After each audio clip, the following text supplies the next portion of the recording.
안녕하세요. 깃발 강의 네 번째 시간입니다. 오늘 함께 볼 나라의 역사가 있습니다. 그 나라의 이름은 바로 이스라엘입니다.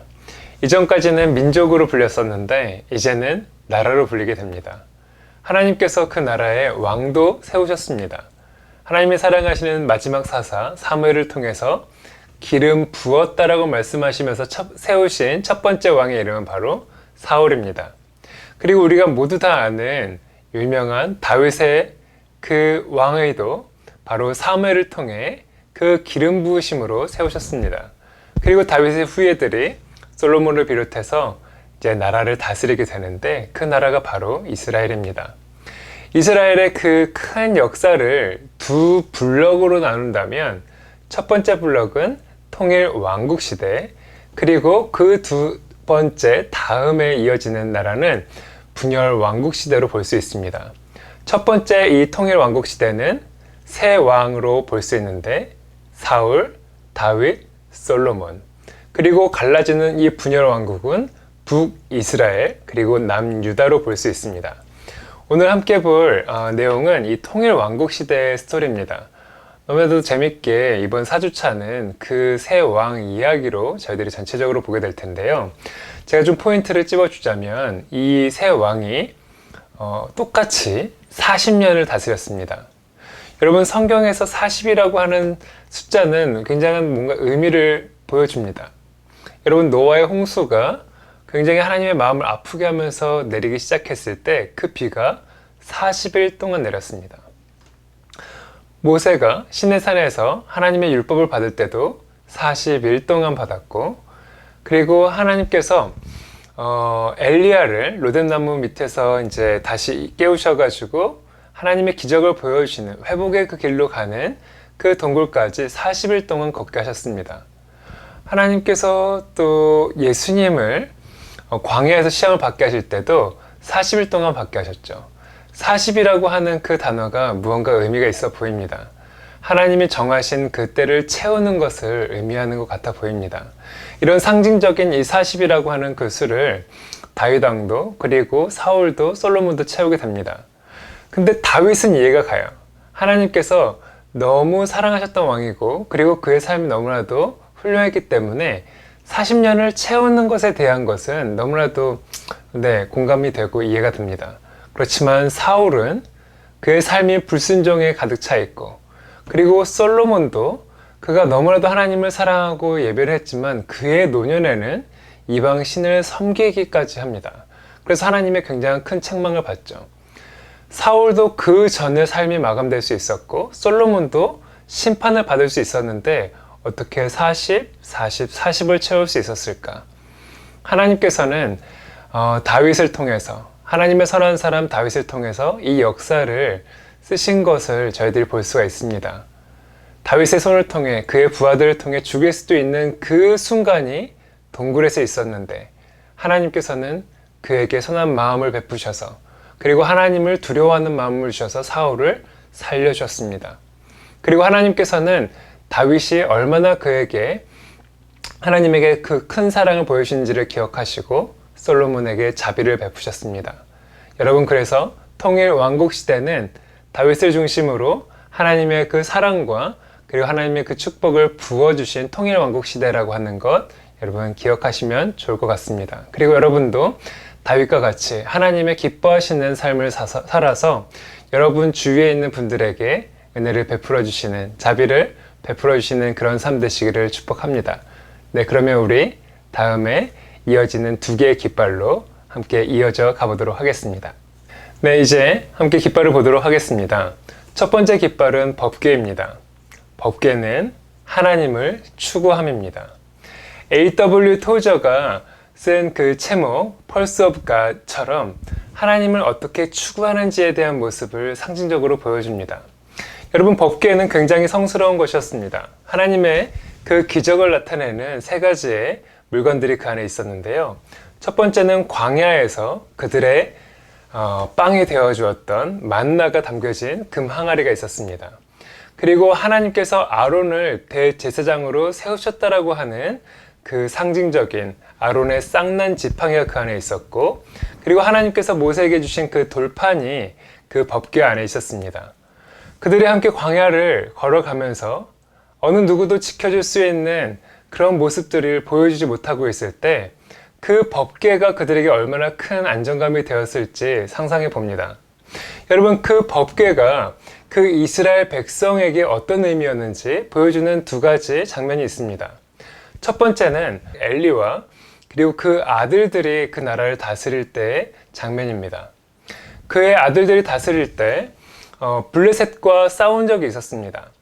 사무엘상 4장에 보면 그들이 블레셋과 싸울 때 굉장히 많은 수가 죽게 됩니다.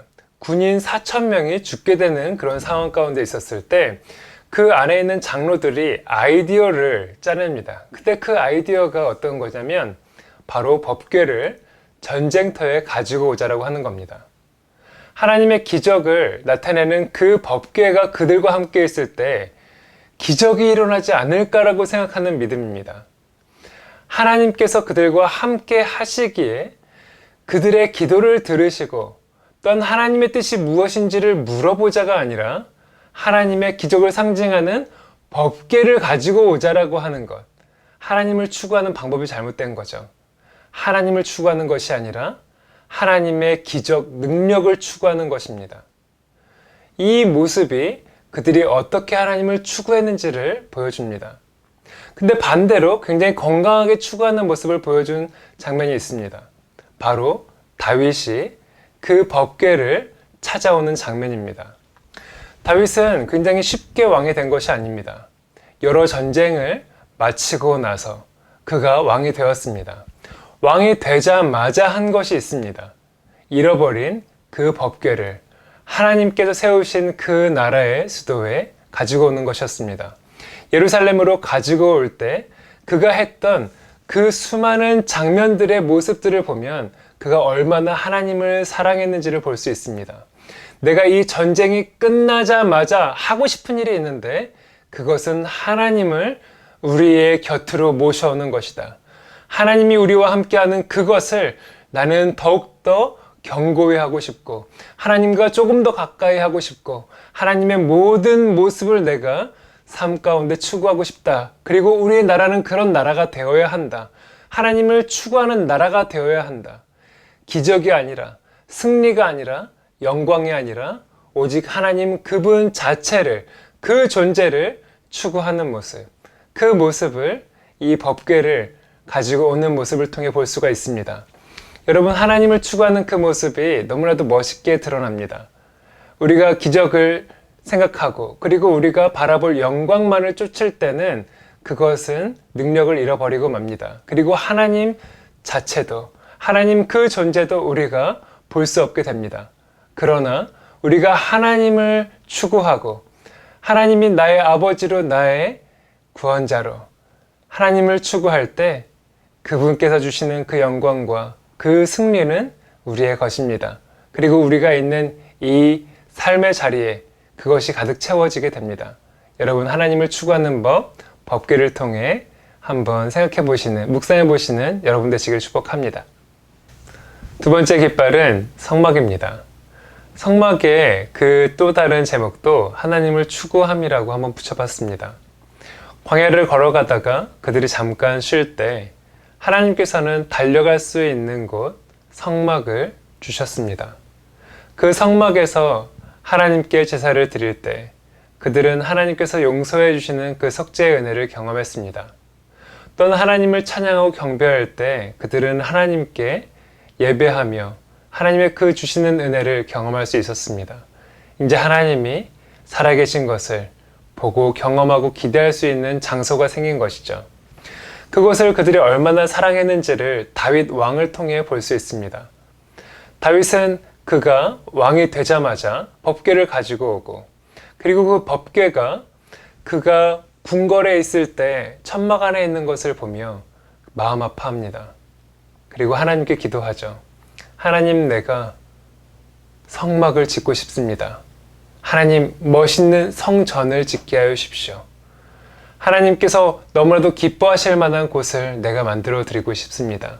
그렇게 이야기했을 때 하나님께서는 굉장히 진지하게 그에게 대답해 주십니다. 너는 전쟁을 많이 해서 안 된다. 쉽게 그것을 허락해 주실 수도 있을 것 같은데 하나님께서는 하나님의 그 기준에 도달하지 못하는 그에게 너무나도 단호하게 그렇게 말씀하십니다. 그런데 다윗은 그것에 굴하지 않고 거의 그것을 지은 것과 마찬가지의 모든 준비를 다 해놓습니다. 모든 재료와 그리고 성전을 아름답게 지을 수 있는 당대의 장인들을 다 섭외해 놓습니다. 그래서 이제 솔로몬이 실행 단추만 누르면 성전은 지어질 수 있도록 모든 것을 다 꺼내 놓습니다. 하나님께서 주시는 그 성전을 그는 얼마나 짓고 싶었을지에 대해서 가늠할 수 있게 하는 자료들입니다.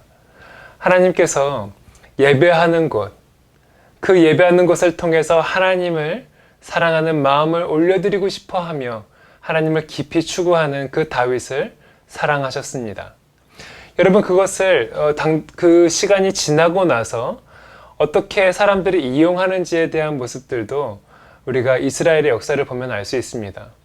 북이스라엘이 나눠지고 나서 여로보암은 사람들이 이 남유다로 내려가서 예배를 드리며 그의 나라의 근간을 흔들까봐 그 북이스라엘의 단과 베델에 성전의 역할을 하는 금송아지를 세워놓은 그런 예배당을 만들어 놓습니다. 그것을 통해 하나님께서 정말로 싫어하시는 우상을 숭배하는 것에 대한 문을 열고 그리고 그들은 파멸의 길을 걸어가게 됩니다. 그의 역사가 하나님을 대적하는 그런 모습들, 하나님이 싫어하는 그런 모습들을 그 백성들이 하는 것, 그것을 우리가 보게 될 것입니다. 하나님을 추구하는 것, 하나님을 추구하는 것에 대해서 얼마나 우리가 마음을 순수하게 가져야 하고 열정을 가져야 하는지, 방향이 달라졌다면 그것을 다시 처음으로 돌이키는 것이 얼마나 값어치 있는 일인지를 알 수 있게 해줍니다. 저는 이 말씀을 드리면서 신약에 있는 말씀도 두 구절 정도를 좀 소개해 드리려고 합니다. 여러분, 고린도전서 3장 16절에는 이런 말씀이 있습니다. 여러분은 자신들이 하나님의 성전인 것과 하나님의 성령께서 여러분 안에 계신다는 사실을 알지 못합니까? 여러분, 바울을 통해서 하나님께서는 우리 자신이 하나님의 성전이고 그리고 성령께서 우리와 함께 하신다라고 하는 그 메시지를 주십니다. 그리고 로마서 12장 1절에는 이 말씀을 주셨습니다. 그러므로 성도 여러분, 나는 하나님의 자비로서 여러분에게 권합니다. 하나님의 몸을 하나님을 기쁘시게 하는 거룩한 살아있는 제물로 드리십시오. 이것이야말로 여러분이 마땅히 드려야 할 영적인 예배입니다. 여러분, 성막에 대해서 함께 이야기 나눴습니다. 여러분, 우리의 삶과 그리고 우리의 몸이 하나님께 올려드려야 할 제물이며 그리고 동시에 성전입니다. 성령님께서 우리와 함께 하시고 우리 안에 거하십니다. 그렇기에 우리의 몸으로, 우리의 삶으로 예배를 드리는 여러분 되시기를 축복합니다. 그리고 여러분이 있는 그 자리에서 하나님을 바라보며 예배할 때 여러분이 성전 되는 것, 하나님을 추구할 수 있는 그 자리가 되는 것을 기억하며 걸어가시기를 축복합니다. 여러분, 오늘 깃발 강의를 마치도록 하겠습니다. 4주차에 시작되는 이스라엘 그 왕국을 통하여서 하나님의 영광을 보고 하나님께서 말씀하시는 그 메시지 꼭 보시기를 바랍니다. 여러분, 화이팅입니다. 완주를 위해서.